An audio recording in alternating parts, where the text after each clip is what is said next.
ব্রজে এক বাবাজি মহারাজ তিনি রাধা রানীর তুলসী মঞ্জরিতে তো আমরা প্রার্থনাটা সারা জীবন জানিয়ে আসলাম, এই মনের অভিলাষ বিলাস কুঞ্জে গাইছি, তো সেই জায়গাটা কোথায়?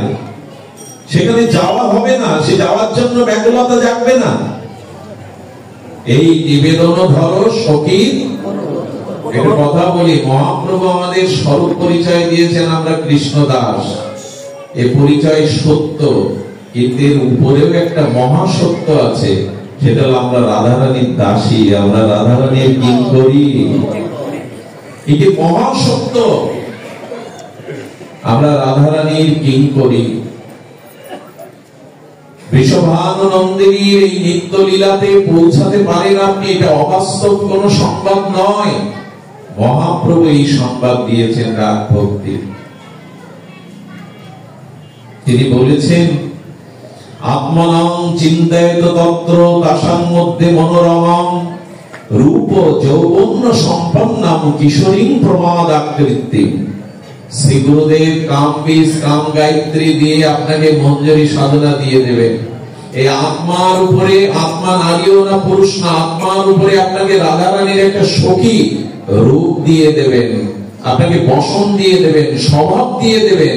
আর ওই চিন্তা করতে করতে করতে করতে যেদিন চিত্ত শুদ্ধ হবে, রাধারানী টান দিয়ে আপনাকে তার নিত্য লীলাতে নিয়ে নেবেন। এই সংবাদ মহাপ্রভু দিয়েছেন।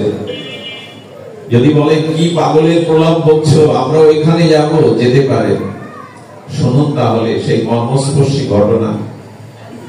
আমাদের মথুরাতে অন্য সম্প্রদায়ের একটা যুবক ছেলে মথুরায় রাধা মাধবকে দেখতে যেতেন। খুব বেশি দিন আগের ঘটনাটা। এবং সে সনাতনী ছিল না, অন্য সম্প্রদায়ের ছিল, এই জন্য তাকে অনেকে নিষেধ করতো, মন্দিরের ভেতরে যেতে দিত না। বাইরে গিয়ে রাধারানীকে দেখতো, আর চোখের জলে ব্যাকুলতা জানাতে, হে রাধে, হে প্রেমময়ী, তোমার চরণ দেখতে, তোমার বদন দেখতে আমার ভালো লাগে। কেন লাগে জানি না, পূর্বে হয়তো কিছু সংস্কার ছিল, কোনো কারণে অন্য জাতিতে গেছে। তার পিতা মাতার কাছে সংবাদটা পৌঁছে গেল, বাড়িতে নিয়ে পিলারের গায়ে বেঁধে রক্তাক্ত করে পেটালো। কেন যাস? কেন এই দুর্নাম নিতে হয় আমাদের? আর যাবি না। ভালোবাসা কখনো বেঁধে রাখা যায়? ভালোবাসাকে আটকানো যায় না, নদীর প্রবল স্রোতকে বাদ দিয়ে আটকানো যায় না। ওই অনুরাগের প্রীতির টানে আবার চলে যায়।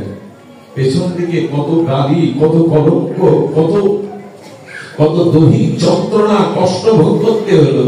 একদিন মনের ব্যাকুলতায় ললিতাকে বলছে, ললিতা, পারো না এই স্তর থেকে আমাকে তোমাদের স্তরে নিয়ে যেতে, যেখানে কেউ আর বাধা দেবে না রাধারানীকে দর্শন করতে? নাও না। নিবেদনটা যখন আন্তরিক ভাবে করে দিয়েছে, কি বলবো, ললিতা সখী ওর হাত ধরেই টেনে নিয়ে ফেললেন দুমন বনে। ব্রজমন্ডল 84 কোষের মধ্যে আজও একটা বিস্ময়কর জায়গা আছে, দুমন বন। যদি সৌভাগ্য একবার যাবেন, 200-300 বছরের কাঠ পড়ে আছে, কেউ ওখানে স্পর্শ করে না। আমার ভাগ্য হয়েছিল ওখানে যাওয়ার। ওখানে অশ্বত্থামা এখনো আছে, অশ্বত্থামা চার যুগে অমর ওখানে আছেন। এক বাবাজি বলেছিল, এখানে যদি কেউ সঠিকভাবে ভজন না করে, সেই রাত্রেই সর্বাঘাতে তার মৃত্যু হয়। একটা পাতাও কেউ ওখান থেকে কুড়িয়ে নিয়ে যেতে পারে না।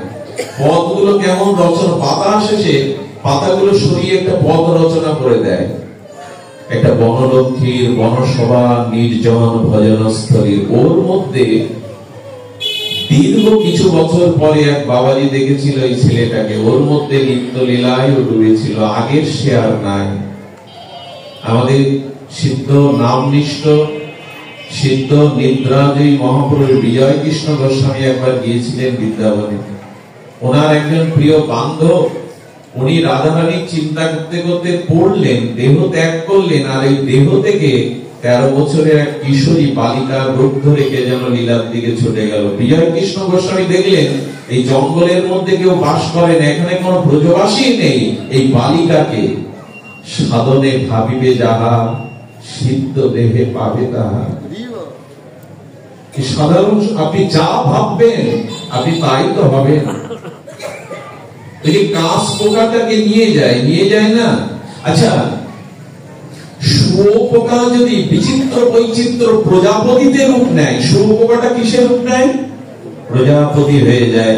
যদি দেহ পরিবর্তন না করে, মৃত্যুবরণ না করে, এভাবে তার পরিবর্তন হয়, শুয়োপোকা বিচিত্র প্রজাপতিতে রূপ নেয়, আপনি এটা ভাবতে ভাবতে সদ্গুরুর কৃপায়, নাম মহিমায়, রাধারানীর কৃপায় ওই নিত্য লীলাতে সাধনে যা ভাববেন, সিদ্ধ দেহে ওখানে পৌঁছাতে পারবেন।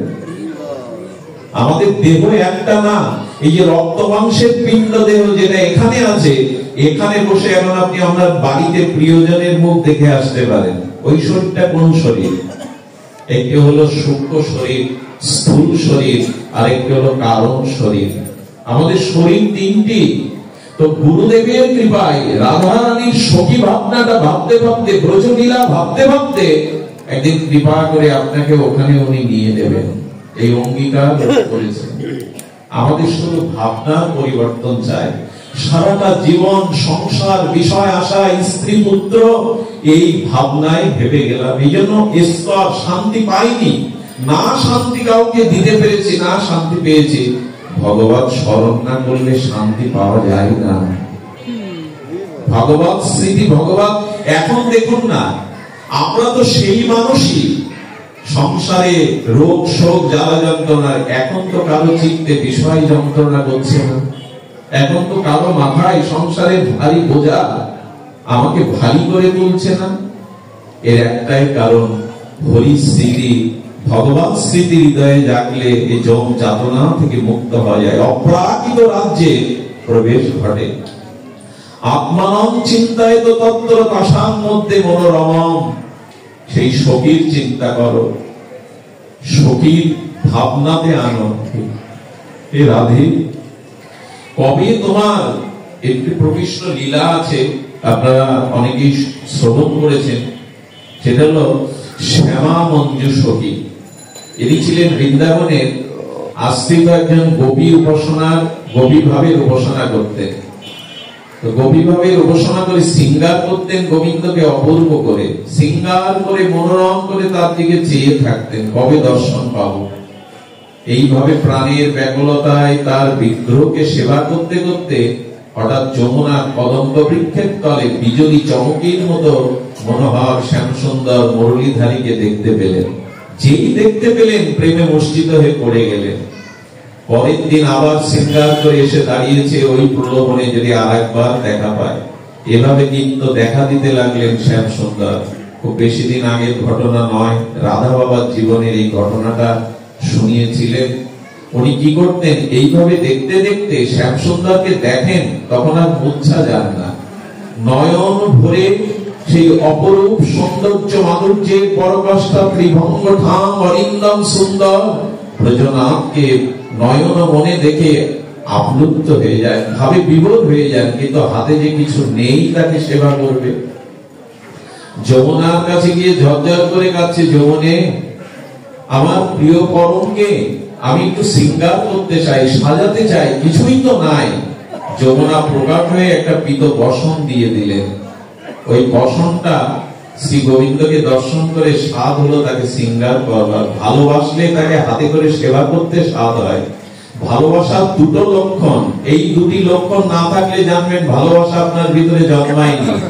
সে জাগতিক হোক আর পরমাত্মিক ভালোবাসা, ভালোবাসার দুটো লক্ষণ, তার কথা সর্বদা তার মনে পড়বে, মনে জেগে থাকবে তার কথা, আর হাতে করে সেবা করতে খুব স্বাদ হবে তাকে। তো পীতবরণধারী শ্রী গোবিন্দ অরিন্দমকে সেই বসন দিয়ে যখন সাজালেন, সেই অপরূপ সজ্জায় খুশি হয়ে গোবিন্দকে একটা তাম্বুল দিয়েছিলেন, পান।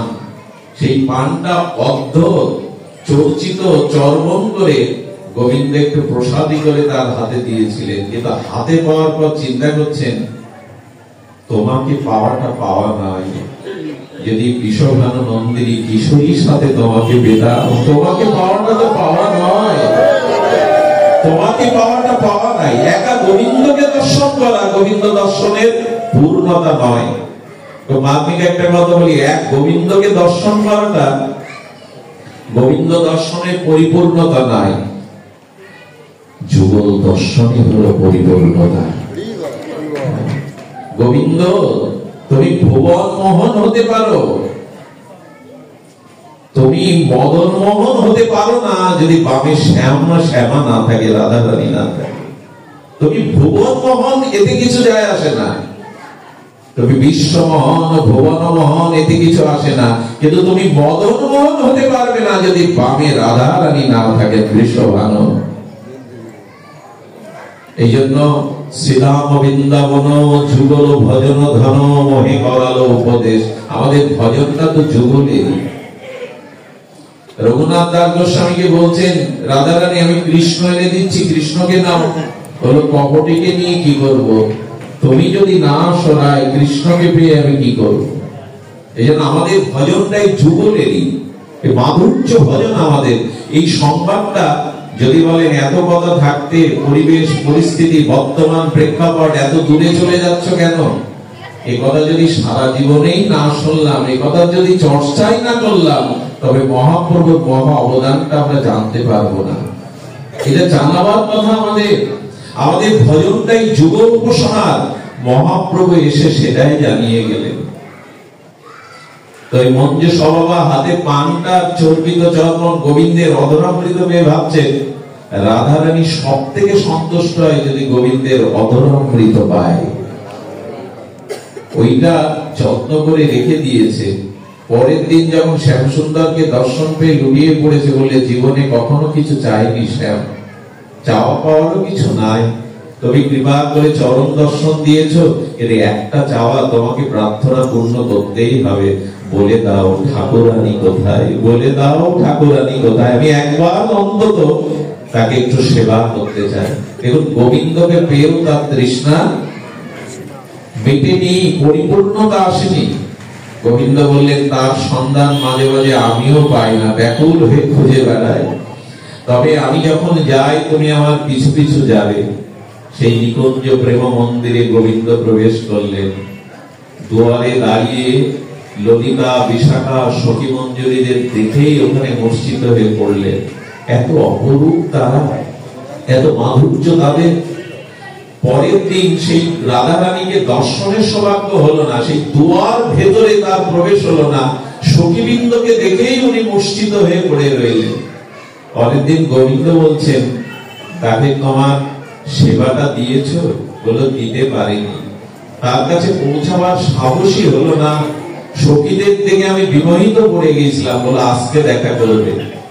পরের দিন যখন রাধারানীর চরণে পৌঁছালো, রাধারানী ডেকে নিয়ে বলছে, এত সংকোচ কেন? আমার প্রিয় পরমকে যারা এত ভালোবাসে তারা তো আমারই মতো, এসো আমার কাছে এসো। যারা আমার প্রাণ বধূকে ভালোবাসে তারা আমারই তো, তারা আমারই তো, তারা আমার জন্য এসো। রাধারানী বুকে নিয়ে নিলেন। রাধারানী বুকে নিয়ে বলে আশীর্বাদ করলেন, এই অধরামৃত আমাকে দিয়েছো, এতে আমি তোমার কাছে ঋণী হয়ে থাকলাম। এইটুকু একটু ভালোবাসা, একটু অকৃত্রিম সরল প্রীতি ভালোবাসা তাকে দিয়ে দেখো। এই জগতের মাঝেই সেই ধাম চিন্তা, সেই লীলা চিন্তা আপনাকে আমাকে নিয়ে যেতে পারে। এখানে বসেই সেটা সম্ভব। এই জন্য অনুরোধ করব, দেহটা পড়ে থাকুক আপনার কর্মে সংসারে, মনোমাঝে নিত্য নিরন্তর সেই লীলায় ডুবে থাকুন। কিঞ্চিত যদি লীলার সাথে কিঞ্চিত আপনার মনে সাক্ষাৎকার হয়ে যায়, আর যেতে পারবেন না। কেমন জানেন, ব্রজে এখন তো কাগজে ছাপিয়ে দেওয়া হয় মঞ্জুরি নামা। আগেকার পুরনো মহাপুরুষরা জানিয়ে দিত শিষ্যকে, তুমি এই সেবা করবে।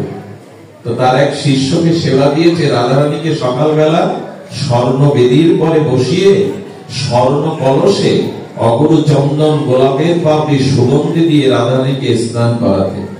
স্নান করার পরে শৃঙ্গার করবে, নূপুর পরাবে, এই হলো তার সেবা। সকালবেলা উনি রাধারানীকে মনে মনে সেই স্বর্ণ বেদির উপরে বসিয়ে স্বর্ণ কুম্ভে অগুরু চন্দন গোলাপের পাপড়ি সুগন্ধ দিয়ে যখন স্নান করাতে গেছেন, হাতে চুড়ি পরাতে যাবে, বালা পরাতে যাবে, হাতের ওই অপরূপ সৌন্দর্য জ্যোতি দেখে ওর মনটা ওখানে আটকে গেছে। সারা দিন ওই জ্যোতিতে আটকে গেছে, অন্য লীলা অন্য চিন্তা তার কিছুই হয়নি। সন্ধ্যাবেলা গুরুদেবের চরণে পড়ে কি কান্না, আমাকে বের করে দিন।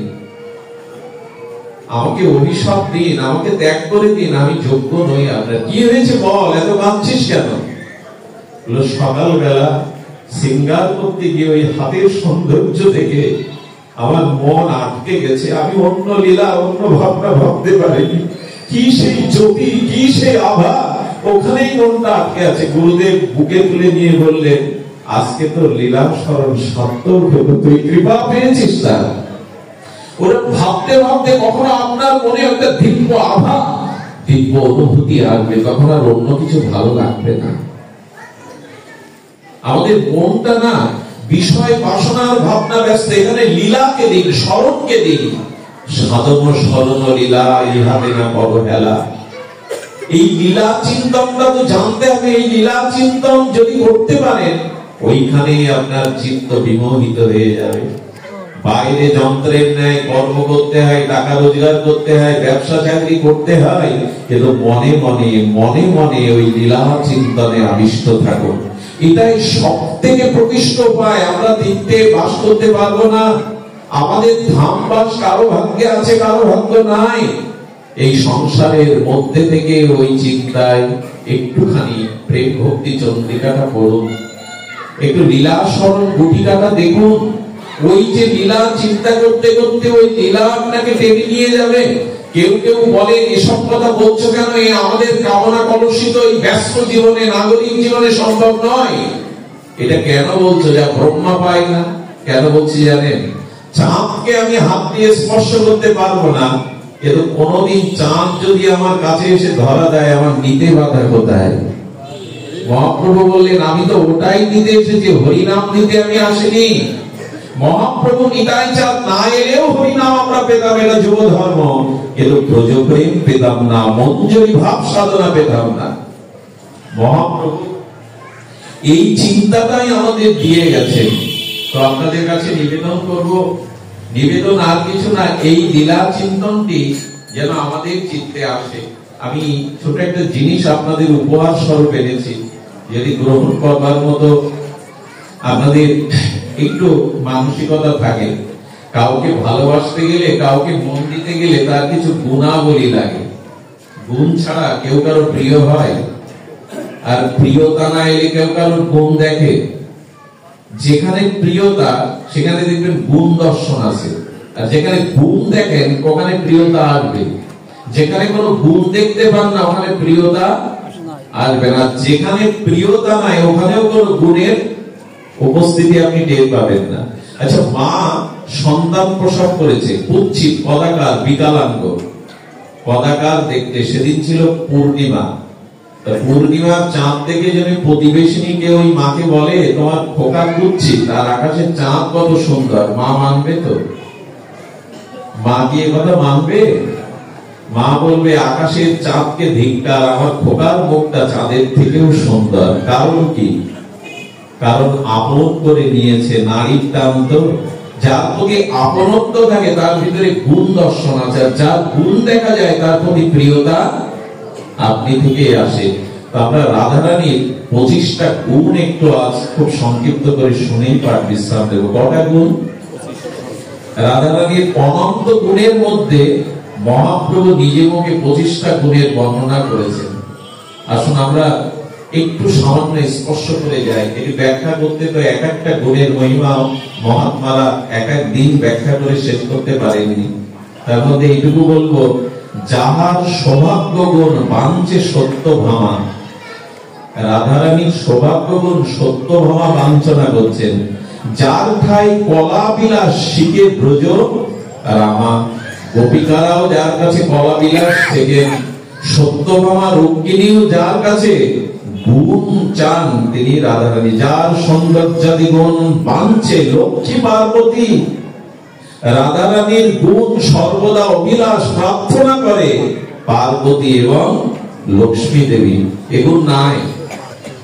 লক্ষ্মী দেবী রাসে প্রবেশের তিনি অধিকারী হননি, রাসে প্রবেশ করতে পারেননি লক্ষ্মী। উনি বৈকুণ্ঠ বিলাসিনী, কিন্তু ব্রজে ওনার এ অধিকার নাই। রাধারানীর এমন গুণ যে রাধা ছাড়া রাস হয় না।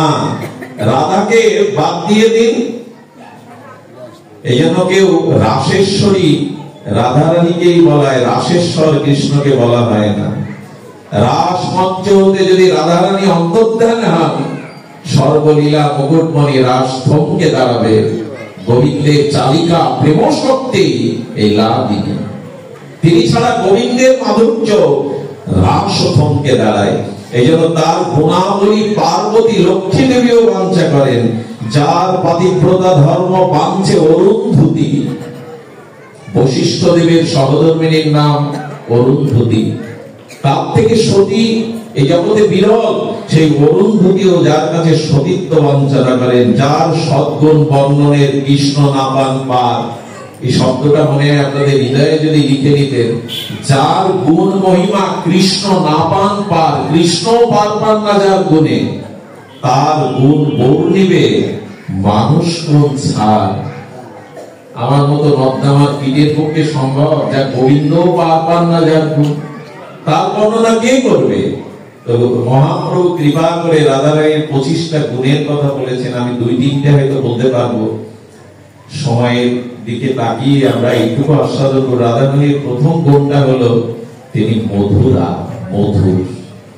প্রথম গুণটা হলো মধুর। তার 25টি গুণের মধ্যে 25টি গুণ রাধারানীর নয়, অনন্ত গুণ। সেই অনন্ত গুণের মধ্যে প্রথমটি হলো মধুর। মধুর মানে একটা স্নিগ্ধ মিষ্টতা, যে ব্যাখ্যা আমার কাছে তো নাই, কি বলবো। রাধারানী এত মধুরা এবং এত এত মিষ্টতা তার মধ্যে, যে রাধা নামটা নিলেই গোবিন্দ থমকে দাঁড়ায়। নাম, ভগবানের নামে সব মহিমা, কিন্তু রাধা নামের বা রাধার মধুরিমা, তার হাস্য লাস্য বলন সকল কিছু মধুর থেকে মধুরতর। এই মধু আস্বাদিত অধীশ্বরী রাধারানী মধুরা। তার মধুর কথা কি বলবো, যেখানেই তিনি দাঁড়ান সেই জায়গাটায় মধুময় হয়ে ওঠে, সে জায়গাটায় আনন্দ নিকেতন হয়ে ওঠে। এই জন্য তার প্রথম স্বভাব তিনি মধুরা, অর্থাৎ সর্ব বিষয়ে চাতুর্য বিশিষ্টা। তিনি সর্ব বিষয়ে তিনি চাতুর্য বিশিষ্টা, এবং এই মধুরতা দিয়ে তিনি গোবিন্দকেও আকর্ষণ করেন। আর রাধারানীর করুণাতে যিনি কিঞ্চিত ভক্তি পেয়ে যান, তার ভেতরেও একটা মধুরতা প্রকাশ পায়। শুদ্ধ ভক্তদের দেখবেন কোন একটা অজানা আকর্ষণ টানে তার দিকে। শুদ্ধ ভক্তদের যেখানে উপস্থিত হয় ওখানে শোক থাকে না, তাপ থাকে না, স্থানটা যেন মধুময় হয়ে যায়। গৃহে যদি কখনো শুদ্ধ ভক্ত আসে, দেখবেন ওই গৃহের শোক, তাপ, যন্ত্রণা কিছুক্ষণের জন্য প্রশমিত। মধুরা থেকে মধুর, তার চলা, তার হাস্য, তার লাস্য সকল কিছু মধুর থেকে মধুরত। রাধারানী ওদের নিত্য কিশোরী। দ্বিতীয় গুণ হলো রাধারানী কখনো যুবতী না। আমি একটা অনুরোধ করি, বর্তমান আমাদের সিরিয়ালে যেভাবে রাধারানীকে দেখানো হয়, আমার মনে হয় এটা যথার্থ রূপে দেখানো বা প্রকাশ করা হয় না। রাধারানী হলেন নিত্য কিশোরী, যুবতী নন। অর্থাৎ যৌবনটা উকি দিচ্ছে, কিন্তু উনি কিশোরী। নিত্য কিশোরী কেমন জানেন? আমার মনে হয়, আমি এক আচার্যের মুখে শুনেছিলাম, প্রারব্ধে কিন্তু আমাদের শিশুকাল চলে গেছে, গেছে না, কিন্তু শিশুত্বটা হারিয়ে বসেন না। প্রারব্ধে শিশুকাল চলে যাক, কিন্তু শিশুত্বটা হৃদয়ে রাখুন, এটা হারিয়ে বলবেন না। রাধারানীর মধ্যে কিশোরী ভাব, অর্থাৎ তিনি সর্বদা কেমন। কীর্তিদা মা বলছেন, রাধে আরে দিন দিন বড় হচ্ছিস, তোকে বিবাহ দিতে হবে, আর তুই এখনো কোনো কাজ শিখলি না, যা তো গোশালা থেকে গাভীকে দহন করে আন। রাধারানীকে প্রথম কীর্তিদা মা কাজ দিচ্ছেন। রাধারানী দুধের পাত্র নিয়ে যখন গোশালায় গেছেন, একটা সরলা শান্ত গাভীর দিকে তাকিয়ে বলছেন, কি করে দহন করতে হয় তাও তো আমি জানি। দেখুন কত সরলা, কিছুই জানেন না উনি। গাভীর কাছে গেলে গাভী ফ্যাল ফ্যাল করে তাকিয়ে বলছেন, রাধে তুমি দুগ্ধ দহন করতে গেলে তোমার ক্লেশ হবে, আমি তোমাকে দুগ্ধ দহন করতে দেব না। গাভীরও প্রীতি এসে গেছে রাধারানীর মহিমা। তো দূরে দাঁড়িয়ে দেখছেন শ্যামসুন্দর দাঁড়িয়ে আছে। গরুটা করেছে কি, দৌড়ি কেটে শ্যামসুন্দরের কাছে দৌড়ে গেছে। রাধারানী বলছে, দাঁড়া দাঁড়া, পাত্র নিয়ে ছুটতে ছুটতে দেখে সামনে শ্যাম।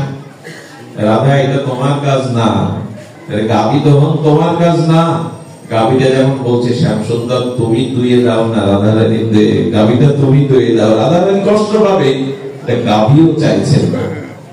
শ্যামসুন্দরকে বলছে দেখো আমি তো গাভী দহন করতে পারি না, কাজটা তুমি করে দাও না। শ্যামসুন্দর বলছেন ঠিক আছে দাও। গাভীকে দহন করলেন, দুধের পাত্রটা রাধারানী যেই নিতে গেছেন মাকে দেখাবে, আজ প্রথম কাজ দিয়েছে, না পারলে বকবে। শ্যামসুন্দর বললেন এটা তো দেওয়া যাবে না, বলে না দিলে মায়ের কাছে আমি অকৃতকার্য হব, মুখ দেখাবো কি করে। দাও শ্যাম, বলে দিতে পারি, তুমি একটা ফুল তোমার খোপাতে গুজে ওই কদম্ব বৃক্ষের তলে একটু ভেসে দাও না। কতটা সরলা হলে, কতটা কিশোরী হলে, বড় হলে এটা সম্ভব তার দ্বারা। গোবিন্দ যা যা বলছেন দুধটা পাওয়ার জন্য কখনো হাসছেন, কখনো বা কদম্ব বৃক্ষের তলে মাথায় ফুল গুজে গোবিন্দকে আনন্দ দিচ্ছেন। রাধারানী এতটা সরলা, মাকে গিয়ে দেখালেন। এই জন্য আমরা যতই বড় হই আমাদের শৈশবটা, শিশুত্বটা যেন হারিয়ে বলবেন না। আজকে একটা দুঃখের বিষয় কি জানেন, সহসা অল্পতেই সবাই বৃদ্ধ হয়ে যাচ্ছে, এটা খুব দুঃখের ঘটনা। অল্পতেই সকলে বৃদ্ধ হয়ে যাচ্ছে, আমাদের শিশুত্বটা, সরলতাটা কোথায় যেন শুকিয়ে যাচ্ছে। রাধারানী এই জন্য নিত্য কিশোরী, তাকে দেখলেই ওই নিত্য কিশোরীর ভাবনাতে, আর তিনি চঞ্চল কটাক্ষশালিনী। রাধারানীর চোখের যে কালো অংশটা না, ওইটা আসলে শ্যামসুন্দর। উনি সরাসরি কারোর দিকে তাকান না, একটু মণিটা বাঁকিয়ে তাকান। এই জন্য দেখবেন যাকে সরাসরি দেখা হয় তাকে ঠিক দেখা হয় না, তাকে ঠিক দেখা হয় না। আর যে যাকে দেখে আমার মনে হয় না দেখাতেই বেশি দেখা হয়। যে গোবিন্দ আমাদের সবকিছু দেখেন কিনা, অথচ আমরা জানি ভগবান কিছু দেখছেন না, কিন্তু উনি সবার আগে সবকিছু দেখছেন। রাধারানীর নয়নে অন্য কিছুই ধরা পড়ে না। রাধারানী তার নয়নে, বচনে, সকল কর্মে, সকল মননে, সকল হৃদয় তন্ত্রে শুধু শ্যাম সুন্দরকে দেখেন, আর কাউকে। আর যে আমার শ্যামকে ভালোবাসে, রাধারানী তার দিকে তাকান। মৃদু মধুর হাস্যময়ী। আচ্ছা, রাধারানী যখন মানও করেন গোবিন্দের প্রতি, তখন ওনার মুখে হাসি লেগে থাকে। রাধারানী বদনের দিকে তাকাবেন, যখন উনি মানও করছেন, তখন ওনার মুখের কোণে হাসি। গোবিন্দ যখন খুব বিরহ কাতর হতেন, এসে বলতেন রায় একটু তোমার বদনের হাসিটা আমায় দেখাও, ওই হাসিতেই আমি সকল কিছু বলতে পারি। খবরদার এখানে যেন রক্ত মাংসের বুদ্ধি আনবেন না। এই লীলা কিন্তু প্রাকৃত নায়ক নায়িকার কোন রক্ত মাংসের লীলা নয়। গোবিন্দের লাদিনী শক্তির কাছে এমনি করে তিনি বলে যাচ্ছেন। আর একটা আছে গোবিন্দের, সেটা হলো শুভ রেখান্বিতা। আমার কি মনে হয় জানেন, যারা খুব সৌভাগ্যশালিনী, সৌভাগ্যবতী, তাদের দেহের কিছু শুভ লক্ষণ, অঙ্গ প্রত্যঙ্গের কিছু শুভ রেখা লক্ষণ প্রকাশ পায়। আমার মনে হয় মানুষের ভেতরের ভাবনাটা তার রূপে এসে ধরা দেয়। এই জন্য যাদের ভিতরে সৌভাগ্য আছে, তাদের কিছু রেখা, তাদের কিছু বাহ্যিক লক্ষণ। আমি এমনও দেখেছি, রানীর মতো সুন্দরী তারা লোকের বাড়িতে বাসন মাজছেন, অথচ সুন্দরী না, তারা রাজত্ব করছেন। এটার কারণ তিনি সৌভাগ্যশালিনী। রাধারানীর প্রতিটি অঙ্গের মাঝে, যেমন যার গলাতে দেখবেন তিনটে রেখা, এই গলা ভাঁজ করলে যা তিনটে রেখা, রাধারানীর গোবিন্দের এই তিনটে রেখা, এটা তিনটে রেখা সহজে হয় না। যার হয় জানবেন সে অনেক সৌভাগ্যশালী। রাধারানীর মধ্যে ছিল এই রেখান্বিতা, শুভ রেখান্বিতা। গুণ না থাকলে কেন গোস্বামীগণ তারই ঘোষণা করবেন। আচ্ছা, তার মধ্যে আরেকটি গুণ হলো করুণাময়ী। এটা বলেই আমি বিশ্রাম করছি। কি গুণের কথা বললাম? এটি আমার অন্তিম বিশ্রাম কথা। রাধারানীর করুণা সবকিছু ছাপিয়ে গেছে। রাধারানী করুণাময়ী বলেই তো তার চরণ, তার আশ্রয়, তার নাম, তার গুণগুণ, তাকেই কেন আমরা উপাসনা করব? গোবিন্দেরও অত করুণা, আবার বলি গোবিন্দেরও এত করুণা নাই। রাধারানীদের যে করুণা আছে, রূপ গোস্বামী একদিন সকালবেলা ভাবছে, আপনার এই জায়গাটা ব্রজ দর্শনে গেলে যাবেন, এই জায়গাটা রূপ গোস্বামীর ভজন চলে টের কত। নামটা একটু বলে দিই। এই কাল কোলাহলের দিনে এখন ওই জায়গায় গেলে আপনি অনুভূতি পাবেন। জায়গাটার নাম টের কদম। এই টের কদমে রূপ গোস্বামীর ভজনস্থলী সকালে বসে বসে ভাবছে রাধারানীকে কতদিন একটু পরমান্ন দেইনি, যদি একটু পরমান্ন দিতে পারতাম। যেই মনে করেছে সঙ্গে সঙ্গে একটা বালিকা সামনে এসে দাঁড়িয়েছে। বালিকাটার রূপে জ্যোতিতে এর কদমের বৃক্ষগুলো আলোকিত হয়ে গেছে। বলে বাবা বাবা, আরে এটা নাও তো, একটু দুধ, একটু সুগন্ধি চাউল, একটু কিশমিশ দানা, এগুলি নাও। বলে তোমাকে এগুলো কে দিল? বলে মা পাঠিয়ে দিয়েছে, তোমরা চোখ বন্ধ করে সবসময় ভজন করো, তো তোমাদের সেবায় কিছু লাগবে, মা পাঠিয়েছে, এটা নাও, একটু ধ্যান দিন। সঙ্গে সঙ্গে চরণের দিকে তাকিয়ে দেখে চরণটা আসতে গিয়ে, তড়িঘড়ি আসতে গিয়ে পাথরে লেগে চরণ থেকে রক্ত ঝরছে। আরে লাডলি, পা কেটে গেল কি করে? মা বলেছে তোমরা সবসময় অন্তর চিন্তায় চোখ বন্ধ করো, তোমাদের পাওয়া যায় না, তাই দ্রুত আসতে গিয়ে এটা পায়ে লেগে কেটে গেছে। চরণের দিকে তাকিয়ে উনি বড় ব্যথা পেলেন। হাতে করে নিয়ে পরমান্ন ভোগ লাগিয়ে দাদা সনাতনকে একটু প্রসাদ দিয়েছে। সনাতন যে জিহ্বায় দিয়েছে কি বলবো, সেই প্রসাদ পেয়ে সনাতনের মধ্যে দিব্য রাধা ভাবের উন্মাদনা, ভক্তির স্ফূর্তি জেগে বলছে, রূপ এই চাল, এই দুগ্ধ তোকে কে দিল? আরে এখানে কে দিল তোকে এই দুগ্ধ? বলে এক ব্রজ বালিকা দিয়েছে। সঙ্গে সঙ্গে সঙ্গে সঙ্গে বলছেন এই প্রসাদ বালিকা দেয়নি রে। ওরে এটা বালিকা দেয়নি, স্বয়ং রাধা রানী তোকে এটা দিয়ে গেছে। এই অপূর্ব আস্বাদ্য প্রসাদই সুগন্ধ রাধা রানী ছাড়া কেউ দিতে পারে না। রূপকে শাসন করে বললেন, কোনদিন যেন কোনো কিছুর আশা হৃদয়ে করবি না। করে পরমান্ন দেওয়ার আশায় রাধা রানীকে এসেছে দেওয়ার জন্য, আর কোনদিন কোনো কিছু মনে চাইবে না। তাদের ভজন করতে এসেছো, তাদের কাছে কোনো প্রার্থনা করবে না। এই হলো রাধারানীর কৃপা। পথে যেতে যেতে রাধারানী রাত্র দিব্যভরে অভিসারিকা হয়ে নিত্য লীলায় চলেছে রাধারানী। হঠাৎ করে দেখছে কে যেন আর্তনাদ করে ডাকছে, হা কিশোরী, হা কিশোরী।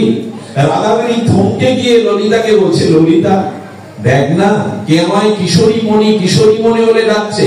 ললিতা বলছে, পোড়ার মুখী, এই জন্য তো তোর সাথে থাকা একটা যন্ত্রণায় পড়াবো। বউ হারা এক পাগল। পাঞ্জাবের এক যুবক বিয়ে করেছিল সুন্দরী রমণী, তার বইয়ের নাম কিশোরী, সে মারা গেছে। উন্মাদ হয়ে ঘুরতে ঘুরতে ব্রজমণ্ডলে এসে রাত দুপুরে ঘুম নেই, তার স্ত্রীকে ডাকছে কিশোরী। তোর মাথা খারাপ হয়ে গেল? আমি বলুন না, রাধারানী জানে না ও কাকে ডাকছে? রাধারানী জানে, জেনেও দাঁড়িয়ে পড়েছে ললিতা।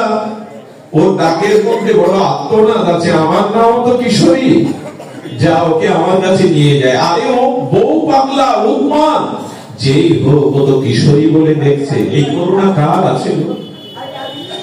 কার এই করুণা আছে?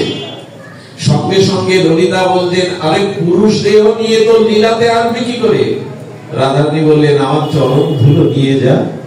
আমার চরণ ধুলিটা ওর মস্তকে দেওয়ার সাথে সাথে এই পুরুষ দেহ পরিত্যাগ করে আমার কিশোরী রূপ নিয়ে নেবে। আমার কাছে নিয়ে আমার কাছে নিয়ে আয়। সারা জীবন রাধারানীর ভজন করেনি, শুধু একটুখানি ডাক পৌঁছে গেছে, হা কিশোরী তুমি কোথায়? এই ডাকেই ললিতা তাকে চিরদিনের সখী করে রাধারানীর চরণে আনলেন। আপনাদের অনুরোধ করব, এই যুগল উপাসনা হৃদয়ে যার একবার ওই চরণ চিন্তা, একবার এই লীলা মাধুর্য চিন্তা হৃদয়ে এসেছে, এ জগতে প্রেম ভক্তি তারই অধিকারী। প্রেমময়ী রাধারানী, করুণাময়ী রাধারানী। আর সারা বিশ্বব্যাপী কেন রাধা নামের এত প্রভাব হচ্ছে? কেন রাধা রাধা বলতে বলতে ব্রজবাসী সহ বৈষ্ণবরা এত উতাল হয়? কারণ করুণা কৃষ্ণের থেকে কোটি গুণ করুণা রাধারানী। রাধারানী ব্রজমণ্ডলে নিত্য লীলা অভিসারিকায় যেতে যেতে পায়ে একটা মৃত সিগাল বেঁধে গিয়েছিল, সিগাল মরে পড়ে আছে। রাধারানী বললেন, বিশাখা দেখ তো আমার পায়ে কার স্পর্শ হলো? আরে রাধা, তোকে আবার স্নান করতে হবে, শৃঙ্গার করতে হবে, তো মরা শিবা পড়ে আছে, সিগাল পড়ে আছে। রাধারানী হেসে বললেন, আমার চরণে স্পর্শ যার গায়ে লাগে সে শিবা হতে যাবে কেন? দেখ আমার কোন সখী পড়ে যাচ্ছে ওখানে, আমার চরণ যার স্পর্শ লাগে, দেখ যে শিবা নাই, তাকিয়ে দেখ এক নিত্য কিশোরী সখী ওখানে উঠে প্রণাম করে বললেন, এত করুণা তোমার, এত কৃপা তোমার, আমি বনের শিকার ছিলাম, তুমি আমাকে সখী রূপ দিয়ে দিলে, হে রাধে, তাহলে আরেকটা বর দাও, এই স্থানে যাদের দেহ অন্ত্যেষ্টিক্রিয়া করা হবে তারা যেন তোমার চরণ পায়, ওই স্থানটার নাম এই জন্য শিবাখর রাখা হয়। ব্রজবাসীদের বাবাজিদের ওখানে দাহ করা হয় রাধাকুণ্ডের শিবাখর। এই করুণা থেকে কেন আমরা বঞ্চিত হব? এটা মহাপ্রভু এই রাধা ভাব নিয়ে আমাদের করুণা করতে এসেছিলেন। এবে অস্ত্র না ধরিলা প্রাণে মারো, প্রাণে কারো না মারিলা, চিত্ত শুদ্ধি করিল সবারে আসুন। শ্রী গৌরাঙ্গ নিত্যানন্দের কৃপায় রাধারানীর চরণাশ্রয় হোক আমাদের উদ্দেশ্য। আজকে যে মাতাজির উদ্দেশ্যে এই অনুষ্ঠান, একটু প্রার্থনা করুন ওনার বিদেহী আত্মা যেন রাধারানীর কৃপা প্রাপ্ত হয়।